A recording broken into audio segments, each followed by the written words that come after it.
Karena di tempat saya itu cara penyembelihan korbannya itu kepalanya langsung putus gitu loh. Itu hukumnya gimana? Assalamualaikum warahmatullahi wabarakatuh. Waalaikumsalam warahmatullahi wabarakatuh. Tukang jagal itu harus yang berstandar, ya, tidak boleh asal-asalan.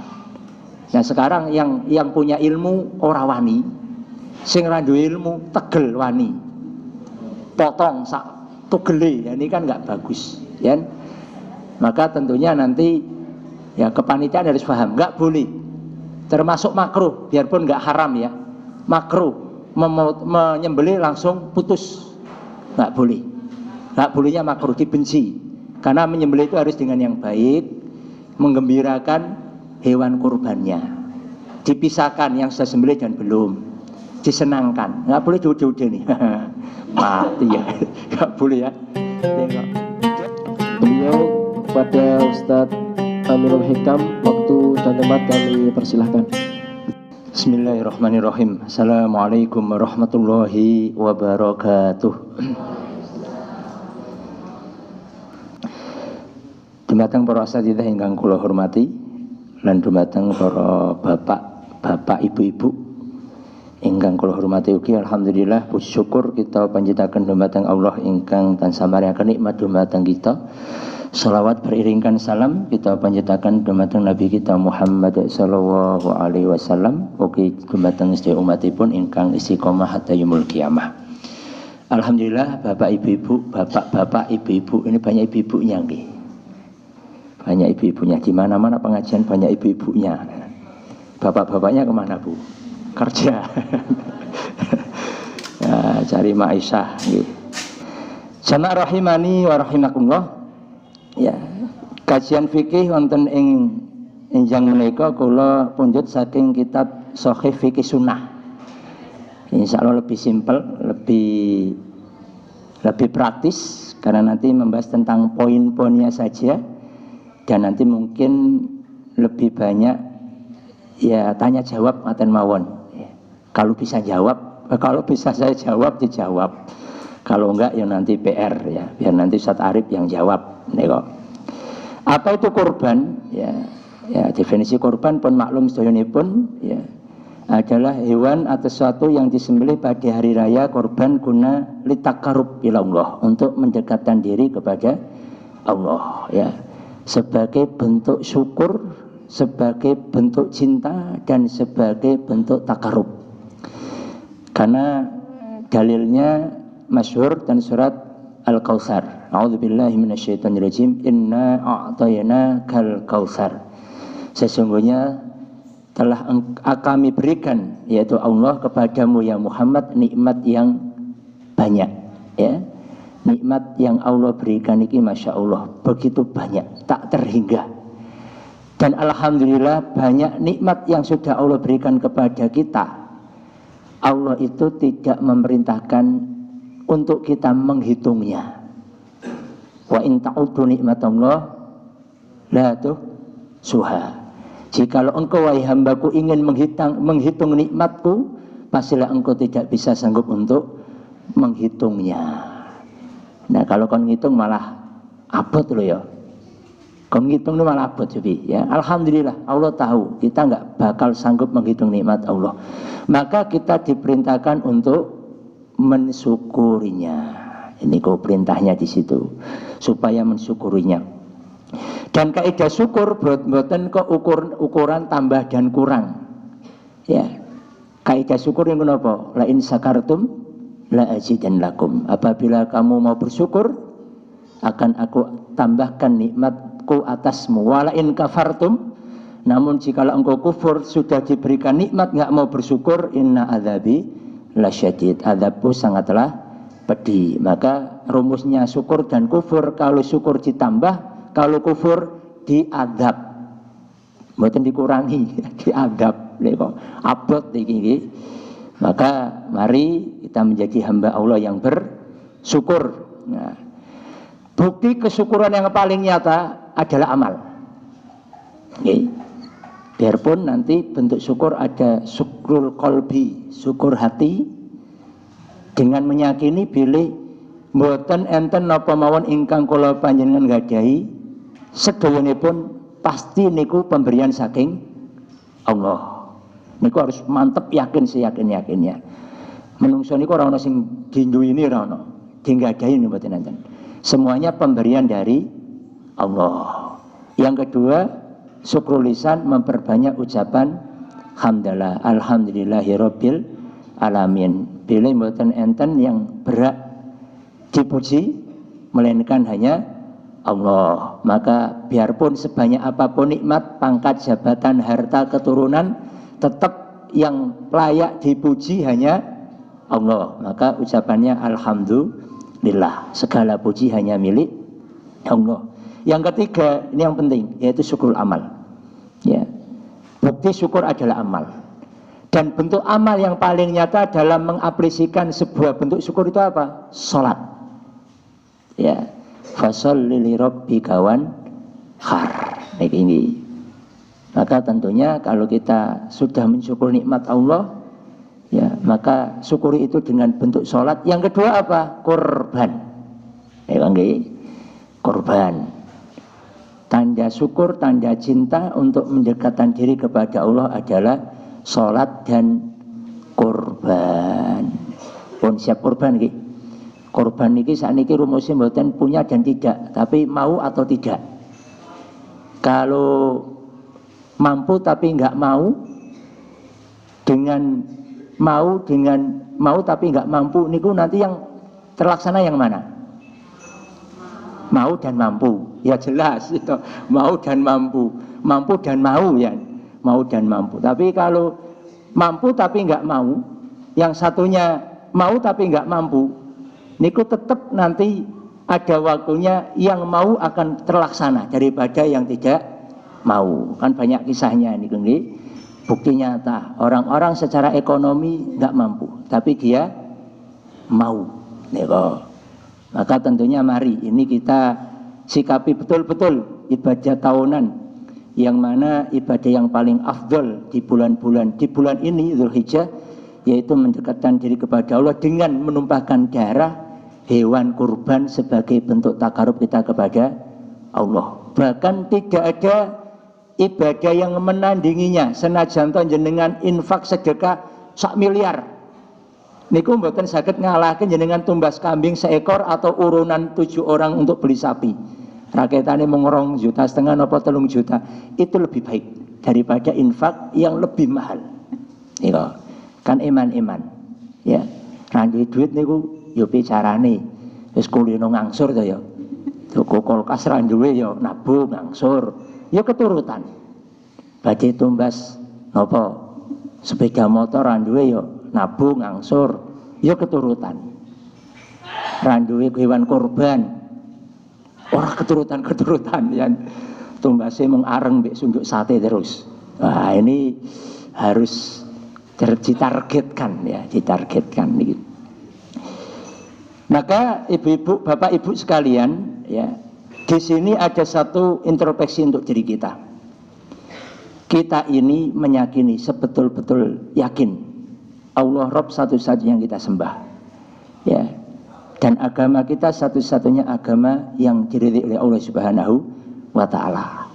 Sedangkan yang lainnya tidak, ya.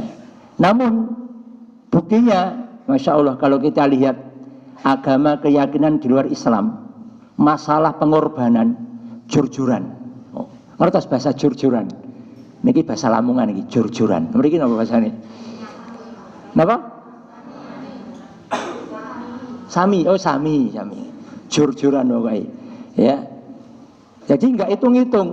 Ya, ketika mereka melakukan satu ritual, satu pengorbanan itu sirai kebun, indasi kebun puluhan hitungane, ya.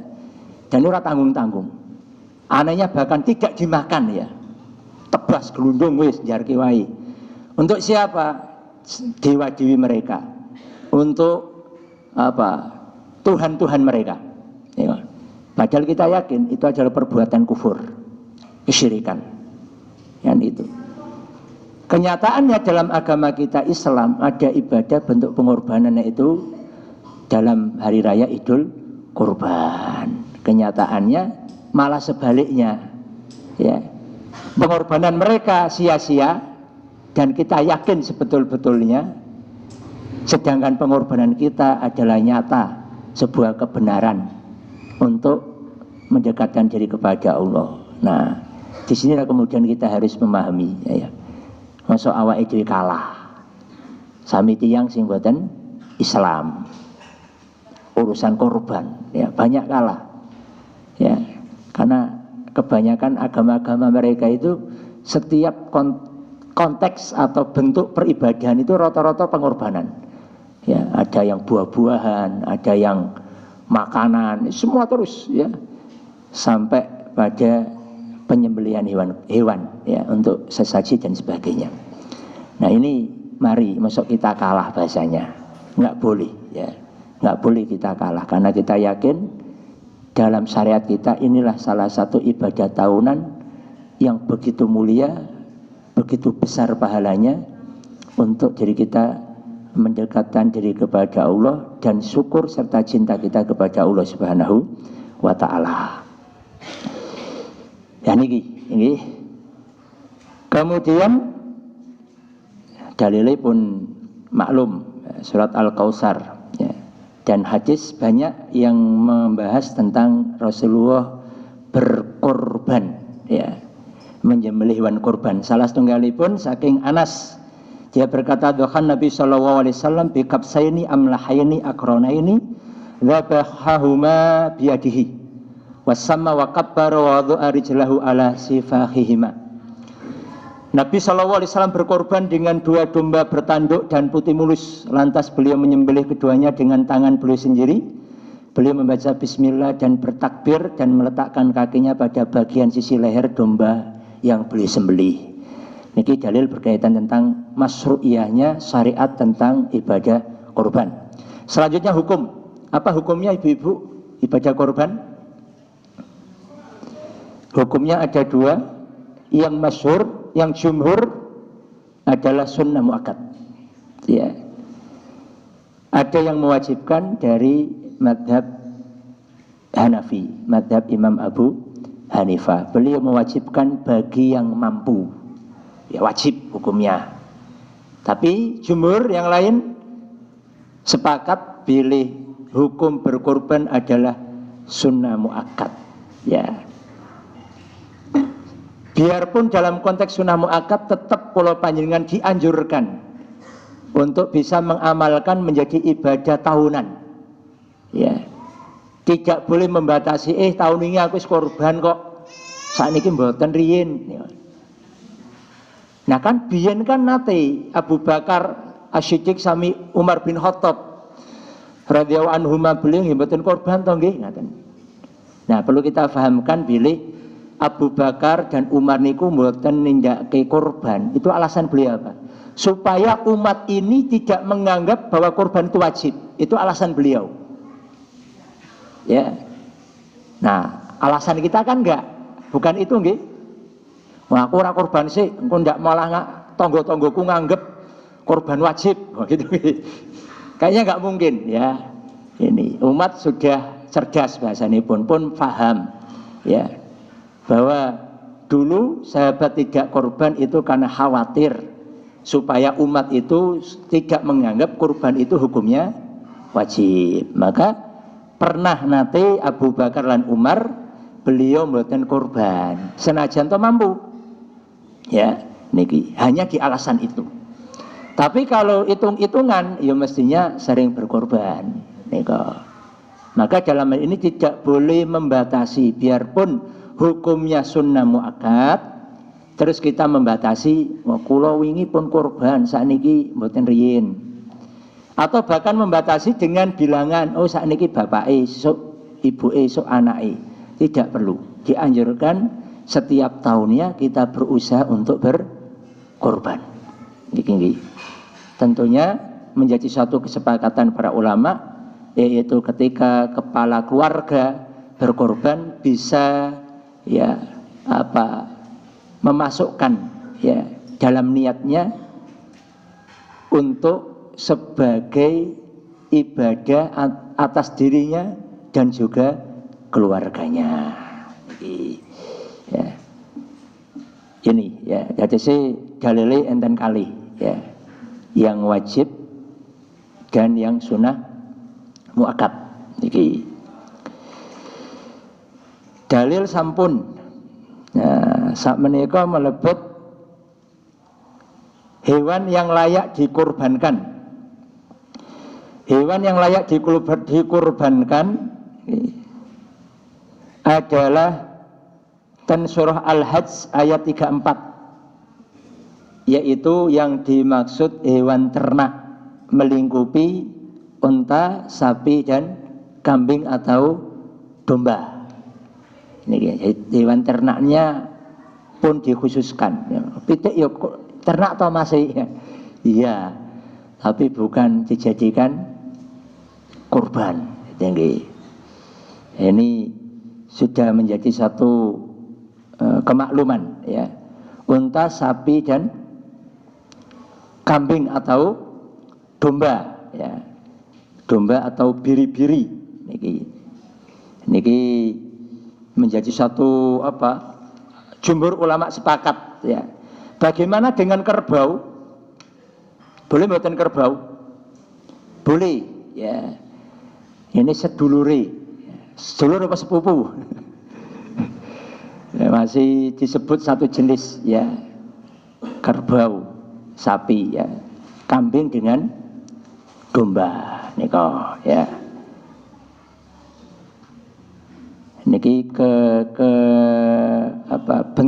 bentuk dalam konteks jenis ya, jenis hewan kurbannya. Niki. Kemudian secara jenis sudah, kemudian apa malih? Keperuntukannya, ya, keperuntukannya. Ini sudah paham juga nggih? Kalau unta untuk berapa? 10, unta 10. Kalau sapi 7, kalau kambing 1 ya. Bolehkah unta untuk satu orang? Boleh ya. Sapi untuk satu orang? Boleh ya, enten mriki sapi piyambakan mboten, 1 untuk 7 bagian ya. Kambing untuk 1 bagian dan keluarganya. Bolehkah 1 bagian sapi untuk dirinya dan keluarganya? Boleh ya. Dalam fatwa Syekh Utsaimin membolehkan. Jadi menyertakan satu niat dirinya dan keluarganya untuk 1 bagian dalam penyembelihan hewan kurban sapi. Boleh ya. Karena setiap dari bagian itu ada niat setiap sohibul kurban. Bahkan boleh pula ada kalanya orang yang dalam 7 bagian itu salah satunya ada orang niat, dia hanya niat hewan sembelihan. Aku pokoknya urun wae karepmu itu. Ya, dia enggak niat kurban, maka baginya niat hewan sembelihan, hewan daging. Ya, tidak mendapatkan hewan ibadah kurban, tergantung niatnya. Innamal a'malu biniat. Ya, 7 bagian itu beda-beda niat, terserah.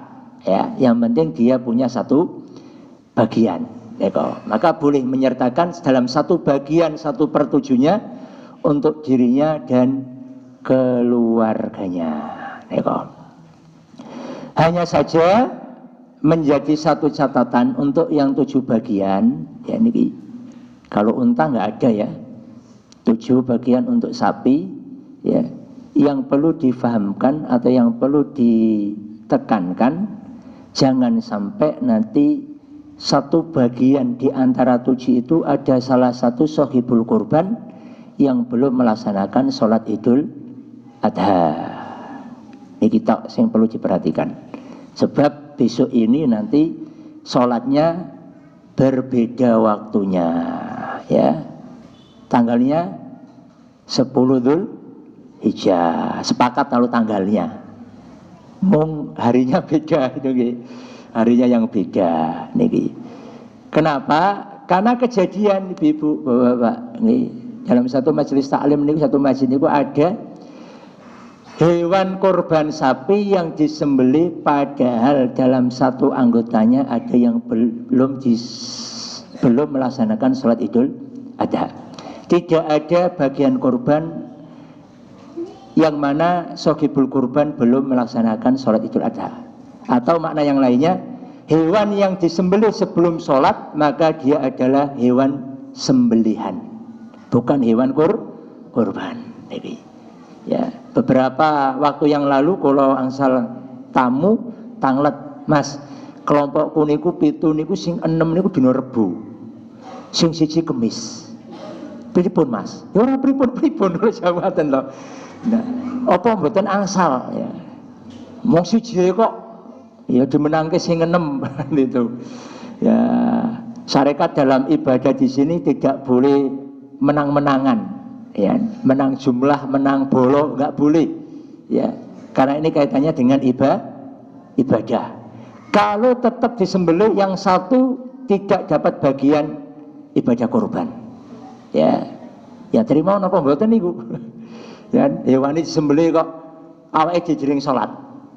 Niki nate enten kejadian seperti itu, ya. Maka alhamdulillah syariat kurban itu kan nyembelih kok mboten sedina tok. Tesih enten yaumut tasyrik. Gitu. Tesih ditambah 3 hari loh. Ya enggak boleh egois-egoisan, toleransi bahasanya gitu. Bola-bali diajari toleransi jarine gitu. Sami orang yang bukan Islam pun suruh toleransi. Koncone podo Islami enggak mau toleransi. Ini kan salah kaprah dalam ukhuwah. Ini salah kaprah dalam ukhuwah niki. Jadi yang bijak, yang dewasa, ya, mesti semakin kita belajar, berilmu, mengilmui, semakin bisa untuk memaklumi dan memahami sebuah perbedaan pendapat. Jadi selanjutnya tentang umur, ya. Umur hewan kurban. Yang pertama unta 5 tahun minimal, sapi 2 tahun, kambing 1 tahun. Kecuali yang sulit mendapatkan 1 tahun ada istilah jaba'ah, umur 6 bulan. Ya kok. Ya. Tapi saniki pun gampil lah, ya. Nilai hewan kurban pun mudah. Bahkan yang online ada. Yo, tinggal pesan kami antar. Coba. Ada yang timbangan ya no, ditimbang, biar apa enten, tumbas sapi ditimbang, nggak ada. Saniki ada timbangannya, harga sekian kilo, harganya sekian, semuanya lengkap lah saniki, serba terfasilitasi. Jenengan duduk manis nanti hewani teko, noai, orang apa, ya. Dan semuanya standar, sesuai dengan syarat sahnya berkorban. Bahkan tak tanggung-tanggung, masih ditambah bergaransi. Oh, hebat toh saat ini gini, ya, bergaransi, ya. Anda tidak puas, ya, kami ganti. Oh, masya Allah niki. Jadi dalam perkara ini kita sudah dimudahkan. Ora tekok niki sudah wis poel durung Pak, periksa gigi ini, wis repot banget ya. Wis kita enggak usah susah-susah, ya, sudah terfasilitasi dalam beribadah. Sing penting napa Bu? Duit, yang penting punya uang nih, semuanya terfasilitasi, gampang, ya, nggak usah bingung nanti umurnya sudah cukup atau belum. Insya Allah semua, ya, terutama yang sudah punya standar, ya, peternakan standar kurban itu sudah punya jaminan, ya, karena apa? Ini bukan sekedar untung rugi, ini adalah bentuk ibadah. Mereka punya tanggung jawab.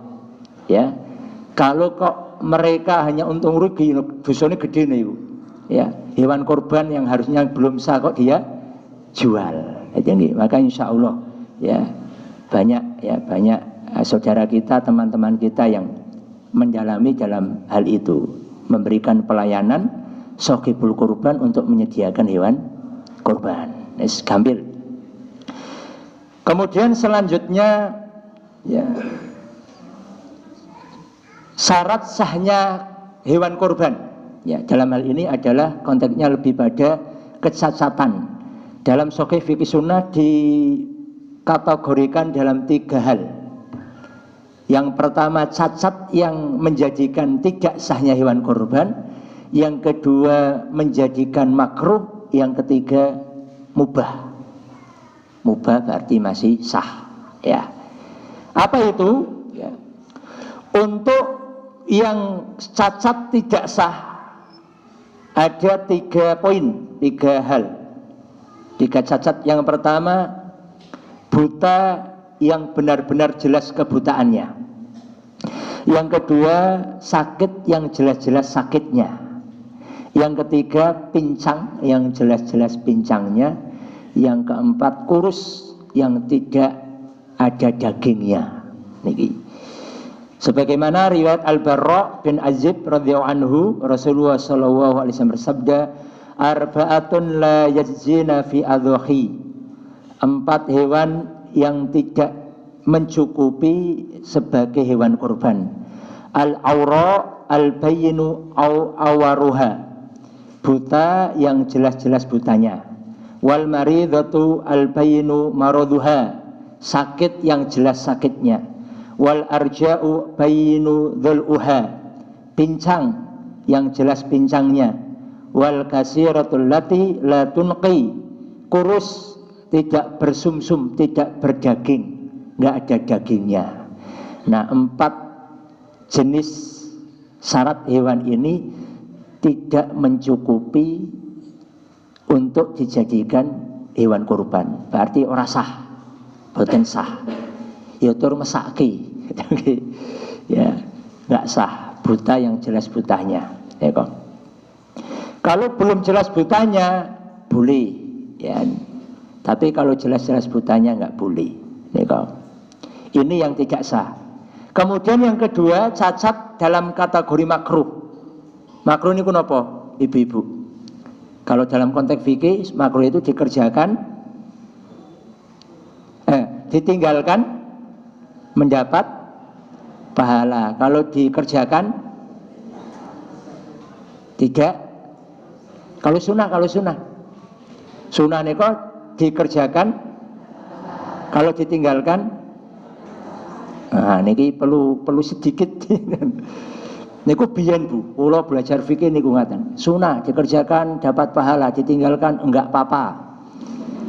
Makruh ditinggalkan dapat pahala, dikerjakan enggak apa-apa, kan gitu. Ya. Ini kan kurang apa ya? Kurang mengena ya. Sunnah itu dikerjakan dapat pahala, ditinggalkan merugi. Rugi hitungane. Gitu nih. Beli sabun 1 dapat sekerdus. Kan kalau ora tak tuku kan rugi tuh aku. Kan itu. Jadi bukan urusan ora apa-apa, enggak, rugi no. Ya, beli sabun kok dapat mesin cuci. Kan itu. Rugi pasti kalau kita enggak beli. Maka bukan kok dibeli dapat bonus, ora beli ora apa-apa, enggak, bukan ora apa-apa, rugi. Ya, maka sunnah itu dikerjakan dapat pahala, ditinggalkan merugi. Ya, tidak disukai. Sebaliknya kalau makruh, ditinggalkan dapat pahala, dikerjakan dibenci. Bukan mboten napa-napa. Mboten napa-napa sampai dibenci benten mboten. Benten dibenci itu enggak disukai kok, ya.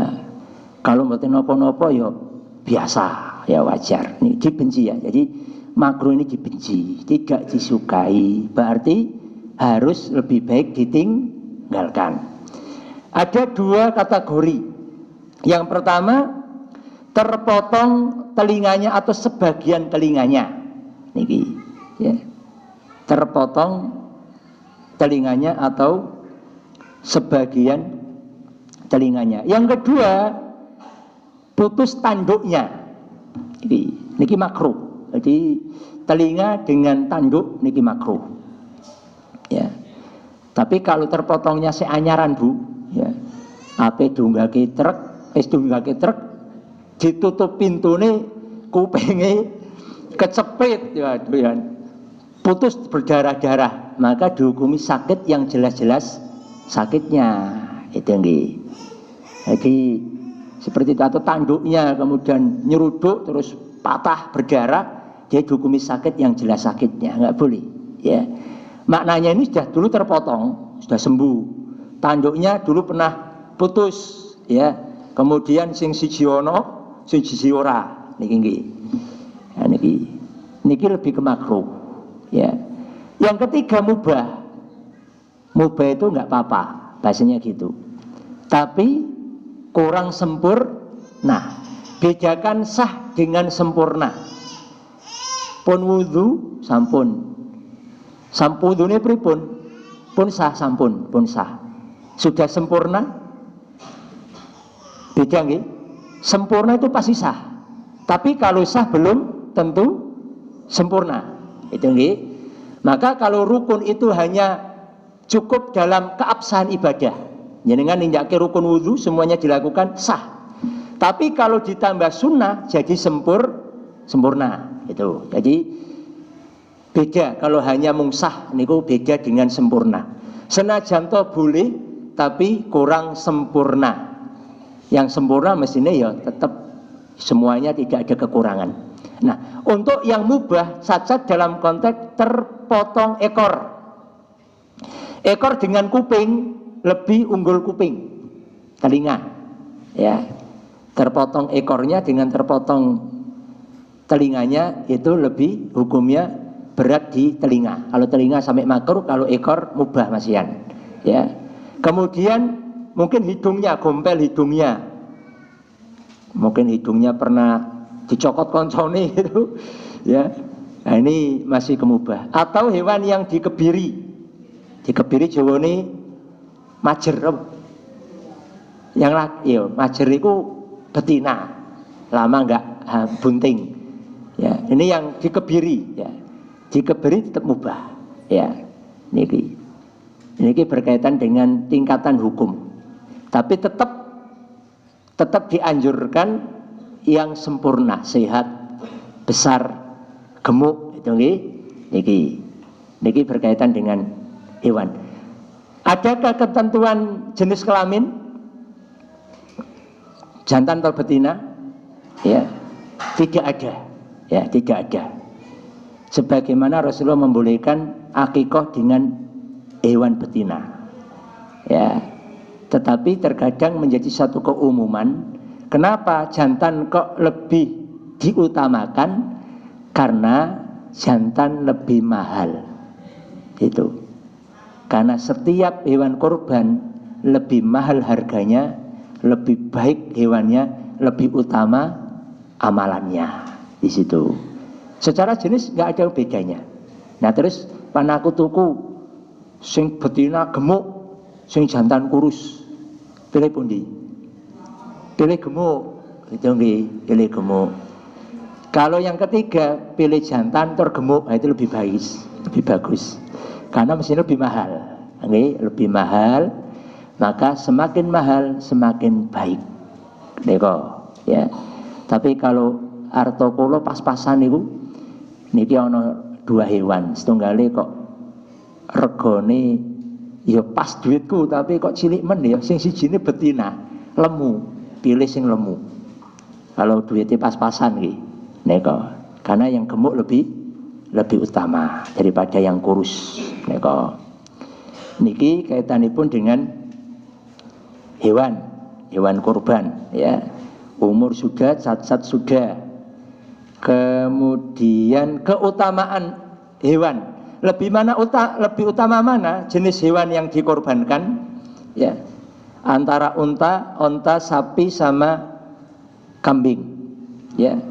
Dan fikih sunnah tetap kembali pada kaidah tadi ya. Rasulullah SAW pernah ditanya, apakah kurban yang lebih utama? Beliau menjawab, ahlaha samanan wa anfasaha inda ahliha. Yang paling mahal harganya dan paling berharga bagi pemiliknya. Itu yang paling utama. Yang paling mahal harganya dan paling berharga bagi pemiliknya. Niki, jadi hewan itu bagus tenan, bernilai, itu yang lebih utama. Maka kalau dari jenis ini tentunya unta lebih utama karena lebih mahal ya, lebih besar, kemudian sapi, kemudian kambing atau domba.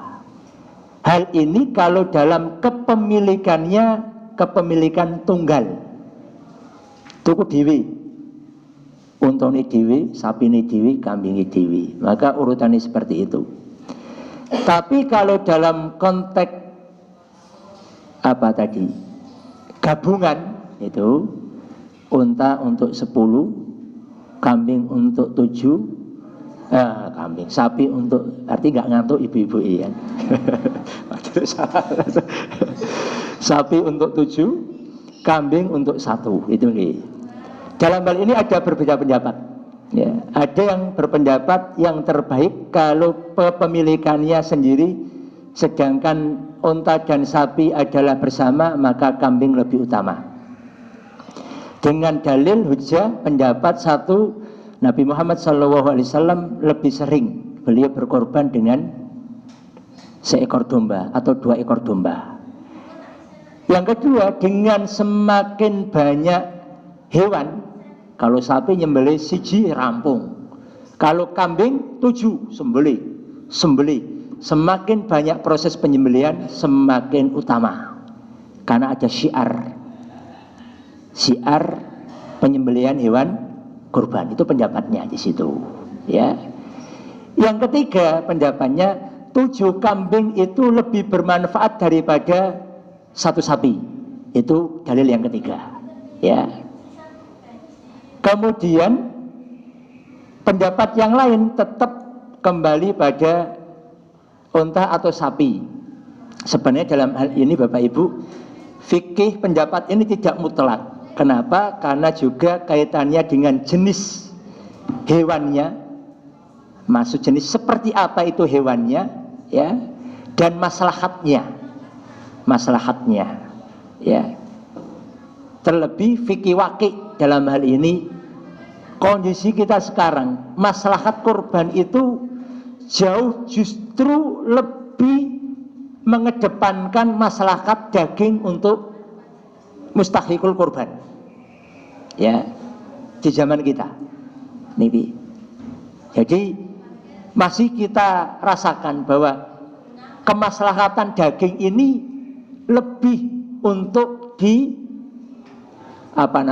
diharapkan oleh saudara kita, masyarakat kita, terutama fakir dan miskin, ya. Maka dikembalikan, ya, kalau kambing 7 dengan seekor sapi, dagingnya banyak mana? Ya tergantung kambingnya seperti apa dan sapinya apa.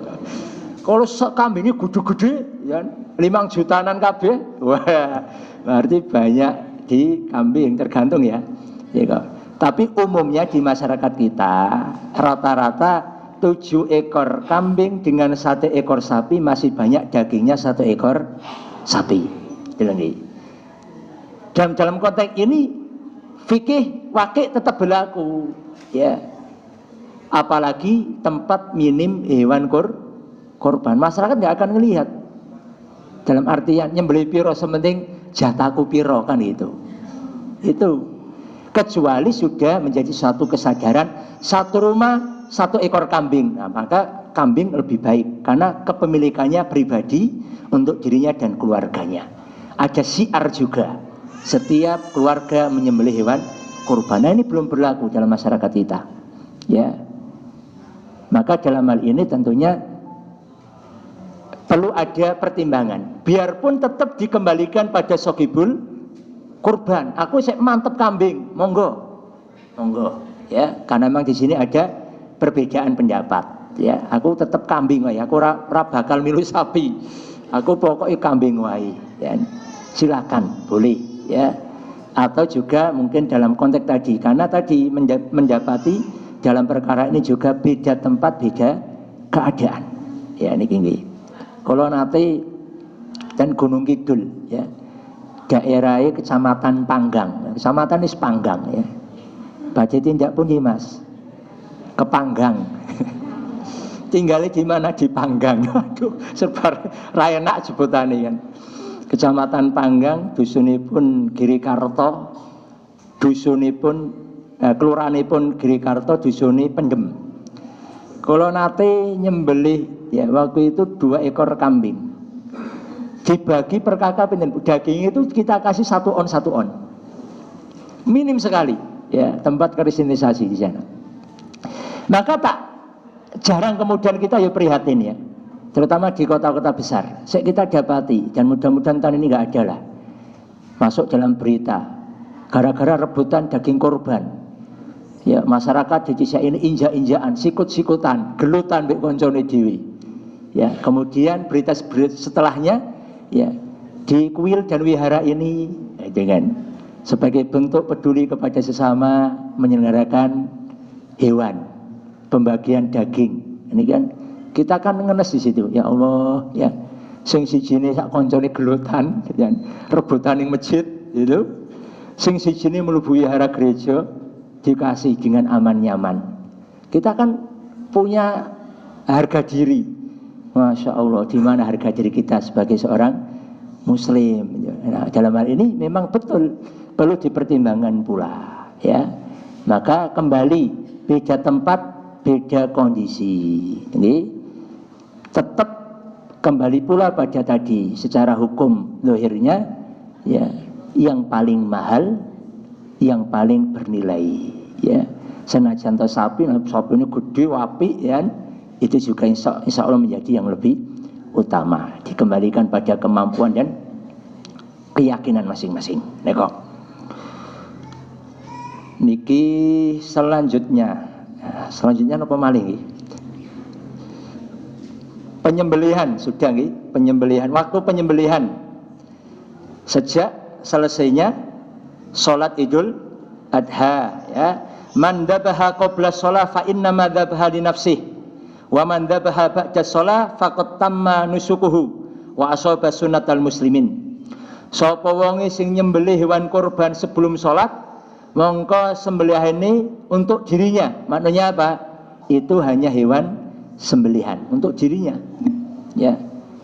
Wa man dzabaha ba'da shalah, adapun sapa wonge sing nyembelih rampung salat setelah salat, faqad tamma nusukuhu, maka sempurna pengorbanannya. Ada bentuk ibadah korban, ya. Wa asaba sunnatal muslimin, dan sesuai dengan sunnah kaum muslimin. Waktunya setelah sholat Idul Adha, berarti nanti ada pelaksanaan sholat Idul Adha. Nah, di situ ada hukum sunnah tidak makan sebelum sholat Idul Adha. Yang satunya sunnah makan sebelum Idul Fitri. Apa hikmahnya? Kalau Idul Fitri untuk membedakan bahwa hari itu adalah hari raya, atau hari itu adalah bukan lagi hari bulan Ramadan. Wingi poso saiki buka, itu yang bedakan. Kalau untuk Idul Adha ini ada dua hukum, ya. Larangan atau konteksnya mboten kelarangan, anjuran, ya, anjuran tidak makan dulu. Karena nanti larangan masuk poso di hari raya hukumnya haram, ya. Anjuran untuk tidak makan sebelum sholat Id, niki ada perbedaan pendapat, ya. Kalau mazhab Syafi'i, anjuran tidak makan itu kaitannya sholat. Idul Fitri makan, mau sholat ya, sholat Idul Fitri makan, sholat Idul Adha tidak makan. Ukurannya di situ, tujuannya di situ. Tidak makan dan makan kaitanipun dengan sholat. Maka kalau Idul Adha dianjurkan mboten dahariyin sebelum sholat Idul Adha. Sedangkan madhab Hambali, Imam Ahmad bin Hambal, beliau mengkaitkan pilih anjuran tidak makan itu dengan hewan kurban. Sebab Rasulullah niku mboten dahar sebelum sholat Idul Adha, dan beliau makan setelahnya dengan hewan kurbannya. Maka anjuran tidak makan itu hanya berlaku bagi orang yang akan berkorban. Kalau dia mau korban, sunahi mboten dahariyin. Kapan? Nanti setelah sholat makan dari daging korbani. Selak ngeli loh mas, hewannya jam 12. Ya. Kan seperti itu, ya. Tetapi tidak mutlak harus hewan korbannya, boleh tetap setelah sholat dia makan itu. Nah, maka di sini perbedaan, ya. Yang satu kaitannya dengan korban, berarti yang enggak korban ya makan itu. Kalau Imam Abu Kalau madhab Hambali, Imam Ahmad bin Hambal, ya. Karena saya nggak korban, nggak punya hukum itu, ya. Tapi kalau madhab Syafi'i, mboten kaitannya korban. Korban apa mboten, sementing kalau sholat Idul Adha, mboten dahar, niku, ya. Monggo diamalke yang mana, ya. Kalau secara umum tidak menjadi hal yang masalah, ya, toh menjadi satu sunnah fi'liyah. Pokoknya Rasulullah kalau sholat Idul Adha mboten dahar, aku nggak dahar, korban boten, tapi aku nggak makan, itu nggak masalah. Niki kaitannya dengan tadi, ya, sholat awal boleh menyembelih setelah sholat Idul Adha, berakhir dengan hari tasyrik yang ketiga, ya, maksimal setelah asar, ya. Ini sudah asar, ini sudah segera, paling mepet. Kenapa? Karena waktu berakhirnya pada tanggal, hari, bulan, tahun untuk Hijriah, yaitu tenggelamnya matahari. Dan ini kalau Masehi kan jam 12 malam 00.01, itu berarti ganti tanggal, hari, bulan, tahun. Kalau Hijriah, bulan Islam, tanggal Islam, tenggelamnya matahari. Nah, di akhir itu sudah akan masuk tanggal 14 Zulhijjah. Maka kalau bisa sebelumnya lah, habis duhur itu undang-undang, ya, tidak terlalu mepet dengan tenggelamnya matahari. Dan tidak ada larangan waktu penyembelihan, apakah mau malam, siang, pagi, nggak ada masalah. Hanya saja memang ulama lebih memakruhkan di malam. Kenapa? Lebih konteks syiar. Kalau pagi, siang kan ketok, syiarnya kan kelihatan. Kalau bengi raketok, jadi suasananya berbeda.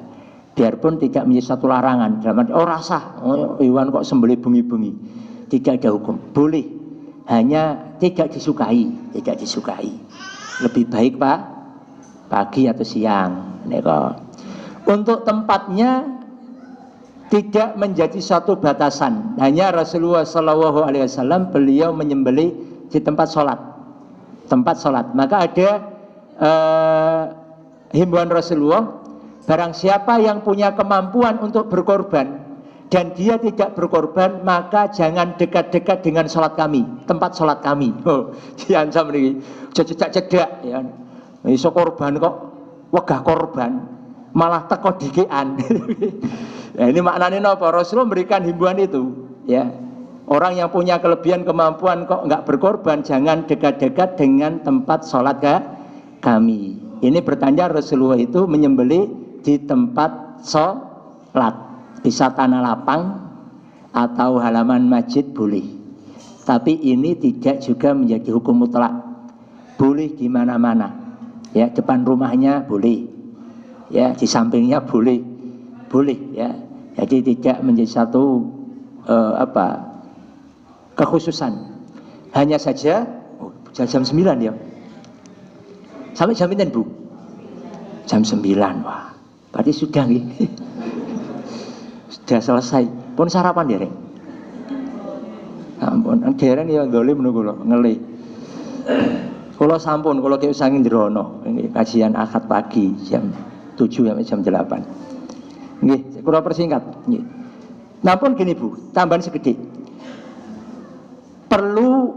Kenapa perlu adanya kepanitiaan? Ya, ini untuk menyatukan ini mengefektifkan, ya. Sebagaimana dalam konteks zakat boleh nggak lewat panitia, nggak lewat masjid yang tak kasihkan, boleh saja. Tapi kenapa butuh adanya kepanitiaan itu? Supaya dalam pentasarufannya itu bisa adil.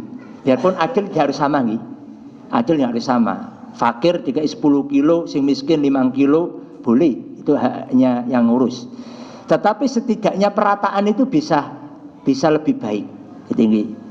Maka kalau dalam penyembelihan nanti disentralkan di tempat ini, nanti akan lebih efektif pembagiannya, merata. Tapi kalau nanti dewe-dewe, sakarepe dewe, ya kembali lagi, kalau hewan korbannya turah monggo, gitu. Satu rumah satu hewan korban. Tapi kalau minim, sing kai oleh sithik men sing kene turah-turah, kan kurang bagus, ya, kurang bagus. Biarpun secara hukum boleh saja, ya.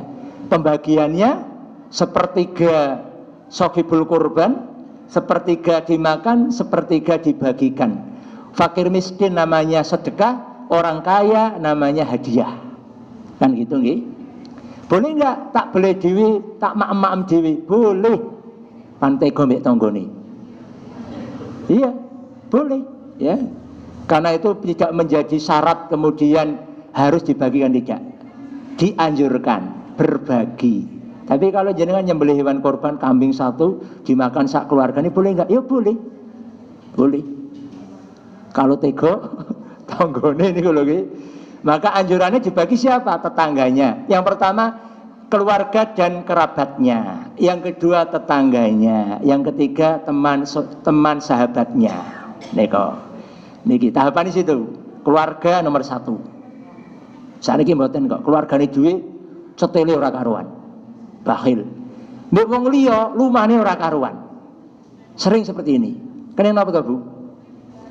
Mbok wong liya iku engko dikenal. Dibales. Ambek dulur duwe blas ora tau bales. Aduh. Niki salah kaprah ini kan. Jadi dirubah ya. Hak pertama keluarga. Jangan sampai ada yang tidak dapat. Keluarga kita, kerabat, Pak D, Bulik, ya Pak Le, ini semuanya. Kalau cukup ya. Terus tetangga, ya tetangga dekat, ini. Baru teman, ya sahabat ini. Seperti itu. Pun kayak ini. Pun Bu, ada pertanyaan. Ada pertanyaan Ibu. Oh, banyak sekali pertanyaan. Assalamualaikum warahmatullahi wabarakatuh. Waalaikumsalam warahmatullahi wabarakatuh. Yang pertama, tadi dikatakan yang harus diperhatikan jangan sampai dari misalnya sekelompok korban itu sapi, kan 7 orang. Jangan sampai salah satu dari kelompok itu belum melaksanakan sholat Idul Adha. Nah, terus kalau misalnya salah satu itu belum melaksanakan, itu korbannya sah atau tidak? Yang pertama, yang kedua, untuk kemarin itu kan ada penyakit MK nggih di dalam sapi itu. Lah terus ya enggak semuanya, tapi untuk niteni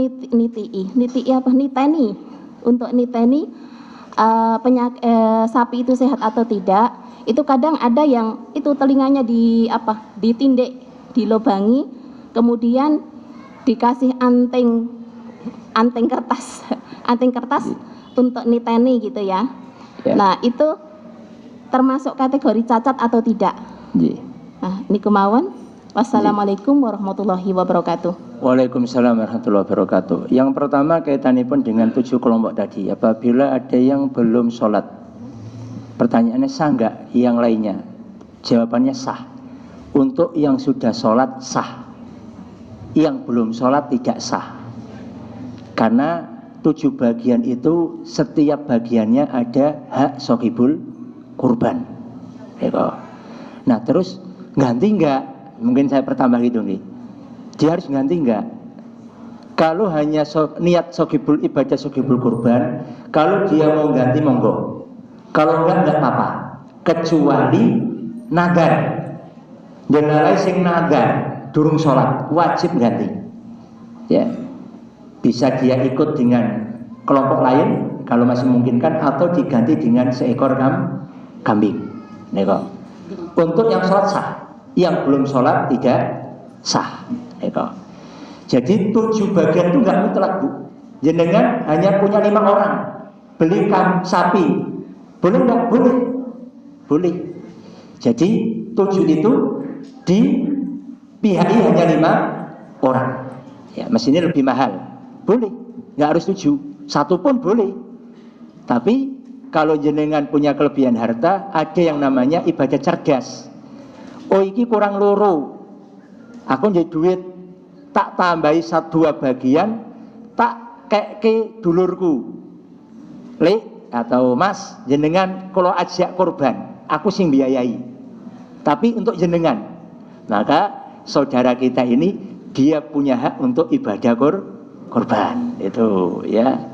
Itu lebih cerdas ya, berbagi kebaikan orang yang dihadiahi ibadah korban. Kalau mencukupkan wis ora apa-apa, 5 wae, ya enggak masalah. Ya. Kemudian tadi yang ditandai ya, yang perlu diperhatikan jangan sampai menjadi luka yang nyata. Joplos sampai gotongnya kecucuran gitu kan. Itu berarti dia sakit yang jelas-jelas sakitnya. Tapi kalau sekedar hanya tanda yang tidak menyebabkan satu hal, maka tidak masalah ya. Dan itu biasanya nggak sampai lubang gede itu kan, enggak ya, hanya sedikit. Dan itu sudah tidak menjadi luka. Kalau luka betul-betul luka, infeksi dan sebagainya, maka dia dihukumi hewan yang sakit. Ya, wa alam bisawab. Ngaten Bu nggih. Nggih. Assalamualaikum warahmatullahi wabarakatuh. Waalaikumsalam warahmatullahi wabarakatuh. Minta keterangan Ustadz, di tempat kami itu ada ada masalah kalau korban itu dipotong, tidak boleh memotong kuku. Yang tidak boleh memotong kuku itu yang korban atau hewannya gitu. Yang kedua, untuk konsumsi korban itu diambilkan dari hewan korban itu bagaimana hukumnya? Oh, nggih. Assalamualaikum warahmatullahi wabarakatuh. Waalaikumsalam warahmatullahi wabarakatuh. Nggih. Kaitanipun dengan larangan memotong kuku, rambut, bulu dan semuanya. Apakah ini berlaku untuk sohibul kurban atau hewan korbannya? Itu nggih. Baik, jawabannya ngaten Bapak Ibu ya. Konteks hadis ya lebih pada sohibul kurban ya. Dan larangan ini secara hukum ada perbedaan ya. Kalau Imam Madhab Hambali, Imam Ahmad bin Hambal, beliau larangan ini konteksnya haram. Jadi memotong, mengurangi, mencabut, memecah ya, apapun bentuknya, kuku, bulu, rambut, itu hukumnya haram. Kalau mazhab Syafi'i sunnah tidak dipotong. Kalau mazhab Hanafiyah mubah, ora ngefek, ora apa-apa itu. Jadi tetap ada jenenge fikih ya seperti itu ya. Tapi ada hikmah. Apa hikmahnya kita dilarang? Supaya jasad kita ini terbebaskan dari api neraka. Hikmahnya di situ. Ya, sehingga anjuran ini berlaku untuk orang yang sudah masuk 10 terakhir, 10 awal sebenarnya, 10 akhir di bulan Dzulhijjah sampai hewannya disembelih. Maka dia harus menahan, menjaga supaya tidak memotong, memecah, mencabut, mencukur bulu, rambut atau kukunya sampai hewannya disembelih. Hikmahnya supaya jasadnya semuanya terbebas dari api neraka. Niki. Namun apakah ada yang berpendapat bahwa itu kaitannya dengan hewan? Ada. Mung saya lupa pendapat itu. Ada. Kenapa? Karena setiap apa yang ada pada hewan itu akan mendatangkan kebaikan. Ya. Hanya saja secara hukum ya asal atau kuat dalil itu kaitannya pun dengan sohibul kurban. Ya, jadi larangan apakah juga berlaku untuk hewan kurban? Tidak ya, tetapi boleh kalau dia mau menahan. Supaya apa? Hewan itu tentunya semua apa yang ada padanya mendatangkan kebaikan. Bulunya, kukunya mendatangkan kebaikan. Neko. Tapi ini juga menjadi tidak mutlak. Kenapa? Karena nanti kalau hewannya kotor, terus gembal, banyak kotorannya, maka tidak mengapa dipotong, karena memang yang paling kuat dalil di situ adalah sohibul kurbannya. Dan ini berlaku senajan to jenengan pun lewat mungkin tanggal 8 oleh rezeki dadaan, maka langsung menahan waktu itu. Wis kebacut, nggak ada kebacut. Jadi jenengan tanggal 5 kok baru punya uang mau korban. Ketika sudah niat mau korban, biarpun sudah masuk di 10 tanggal 5 Dzulhijjah, tetap jenengan dianjurkan setelahnya itu tidak memotong sampai hewannya disembelih. Karena kan terkadang oleh duitnya tanggal 8, tanggal 5, bahkan Idul Kurban lagi oleh duit, itu nggak masalah ya. Kemudian apakah boleh makan diambilkan dari daging korban? Ya, secara hukum asal boleh, karena korban itu sepertiga untuk shogibul kurban, sepertiga dimakan, sepertiga dibagikan. Hanya saja yang terkadang kita ini yang mempersulit apa? Memetak-metakkan. Iki kanggo iki, ini kanggo pekerja dan sebagainya. Itu malah nggak boleh. Kalau masak makan, nis ono konconi ini mampir makan, boleh. Ya, boleh. Jadi mau diambil untuk dimakan boleh, ya. Yang penting di situ jangan sampai apa ya iki untuk makanan pekerjanya. Itu nanti masuk upah. Kalau upah nggak boleh. Tapi kalau dimasak dimakan ya boleh, ya. Siapapun boleh makan. Jadi itu boleh. Ya kok. Dan tentunya hal yang maklum, masuk sing diolah niki daging, sing dimasak tempe. Masak sing kerja. Ya. Terkadang malah mempersulit di masyarakat itu. Jadi dong, harus mengkhususkan. Nah, kalau sudah mengkhususkan namanya upah nggak boleh. Karena panitia nggak boleh mengupah. Termasuk menjual, ya. Termasuk barter, Bu. Hati-hati. Biasanya ibu-ibu, aku radoyan daging kambing yuk. Tak nek koncoku. Engko yuk ganti nono iwak pitik yo. Barter sing ngene Bu, enggak boleh. Kecuali jenengan kula sukani nggih, kula mboten doyan. Pun jenengan mantuk jelala jam 12 jenengan diterki iwak pitik ya.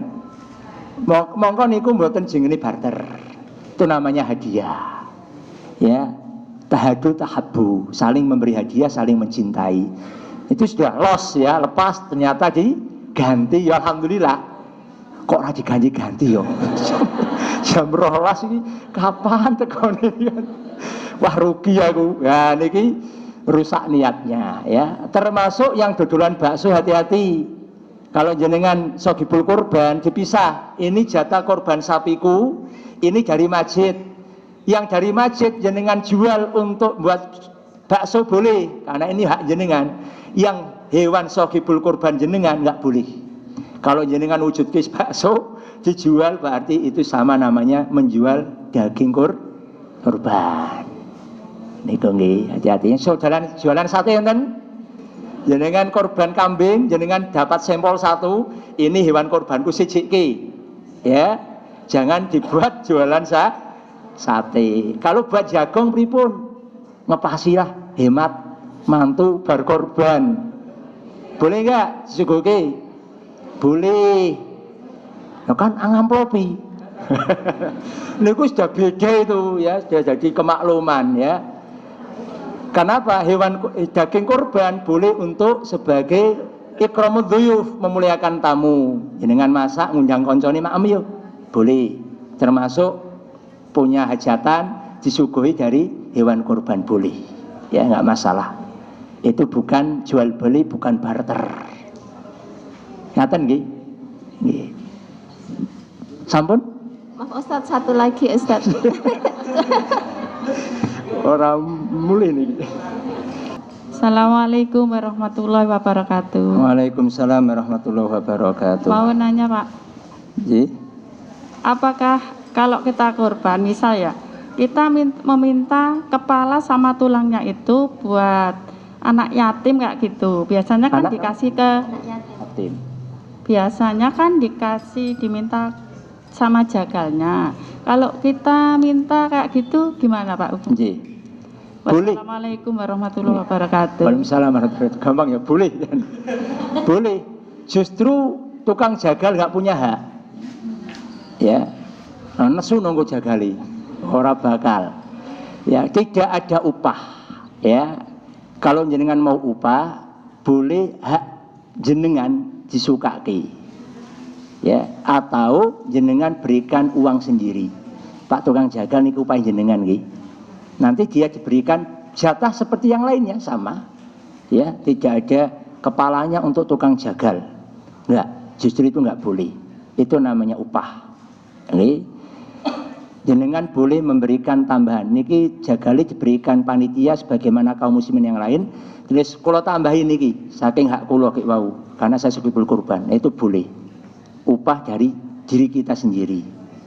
Nah, ini yang memang agak rumit di situ. Maka tentunya lebih baik nanti kalau kepanitiaan ada namanya operasional. Jadi kita panitia ini terkadang malah rugi. Nggih. Kalau saya di Lamongan dulu, zakat fitrah pun itu ada operasional. Beras 3 kilo atau 2,5, terus nitipi duit, kadang 5.000, kadang 10.000. Untuk siapa? Beli kresek, untuk panitianya, bensinnya itu. Jadi sudah ada sendiri operasional. Termasuk korban masih belum beli kreseknya, terus konsumsinya, pasilane kan, seneki. Nah itu kalau ada operasional kan baik, gitu. Karena nanti ngapunten Pak Bu, ada yang mengkritisi, bolehkah operasional diambil dari uang masjid? Niku ada mengkritisi, masjid itu nggak ada hubungannya dengan korban. Korban itu kembali pada sogibul korban. Masjid untuk kemaslahatan masjid. Hanya saja terkadang gampang ya jadi kalau masjid ya itu. Maka lebih baik ada operasional. Rakatannya berapa lah dititip ini untuk operasional. Itu kita kan pengen lebih sempurna nih, lebih baik. Biarpun ini terkadang ya perlu pengkajian Bu. Banyak orang masalahnya Bu, nggak udur nualan, gelut sak koncone dewe. Ini hati-hati ya, niki. Ngaten Bu, nggih, walau suap ngaten. Masih lagi. Nggih. Nggih sak rampunge ya. Rampunge. Nggih. Assalamualaikum warahmatullahi wabarakatuh. Waalaikumsalam warahmatullahi wabarakatuh. Pertanyaan dari saya, di tempat saya itu kan biasa kalau pas Idul Kurban itu panitianya banyak nggih, Pak, dari ada bapak-bapak nanti sama ibu-ibu. Misal ibu-ibu memotong sambil nanti menimbang, memasak juga. Lah terus itu nanti daging kurbannya itu sudah dibagi misal per RT berapa, tapi dari panitia itu biasanya tetap mengambilkan tambahan. Istilahnya ya sama seperti yang dibagi untuk warganya itu untuk yang di situ, misal untuk memasak, untuk kelet seperti itu. Jadi kayak double nggih. Dari itu sama nanti dibagi dari panitianya. Lah seperti itu upah apa bukan? Terus satu lagi untuk yang kayak tukang kelet itu biasanya untuk kayak kepalanya itu dari panitia kayak cuma dikasih cuma-cuma, ini untuk yang kelet seperti itu. Lah itu namanya juga upah apa bukan? Ngoten mawon. Wassalamualaikum warahmatullahi wabarakatuh. Waalaikumsalam. Yang terakhir sekalian belakang. Makanya ibu bapak madosi kalau mboten tanggung jawab loh ya. Bismillahirrahmanirrahim. Assalamualaikum warahmatullahi wabarakatuh. Waalaikumsalam warahmatullahi wabarakatuh. Saya mau bertanya bagaimana sunnah cara penyembelihan korban. Karena di tempat saya itu cara penyembelihan korbannya itu kepalanya langsung putus gitu loh. Itu hukumnya gimana? Assalamualaikum warahmatullahi wabarakatuh. Waalaikumsalam warahmatullahi wabarakatuh. Nggih. Pun nggih. Memang yang pertama nggih, ini memang hampir setiap tahun menjadi problem. Ngapunten Bapak Ibu, ya. Harusnya memang ini harus dilapangkan dada kita. Bila kita ini membantu dalam proses pelaksanaan hewan kurban itu sebuah ibadah. Ya, ibadah dengan tenaga. Niat itu insya Allah berpahala. Kalau sudah niatnya itu bagus, nggak bakal kemudian kita ini seakan-akan orang diupahi ya. Itu jadi kembali situ karena banyak problemnya itu karena berawal dari niat yang belum bersih sehingga nanti seakan-akan sangat beda tipis antara upah dengan tidak. Kenapa? Karena memang kenyataannya pembagian hewan kurban ini mau sama mau tidak sama itu bukan menjadi perkara yang mutlak. Sing penting tidak ada istilah upah dan tidak upah itu, ya. Kenapa? Adil itu nggak harus sama. Jenengan memberikan bagian untuk anak yatim diperbanyak, nggak masalah. Yang lainnya ya sewajarnya, nggak masalah. Yang penting jangan istilahnya upah dan tidak. Nih. Maka ini agak rumit memang, agak rumit. Nih.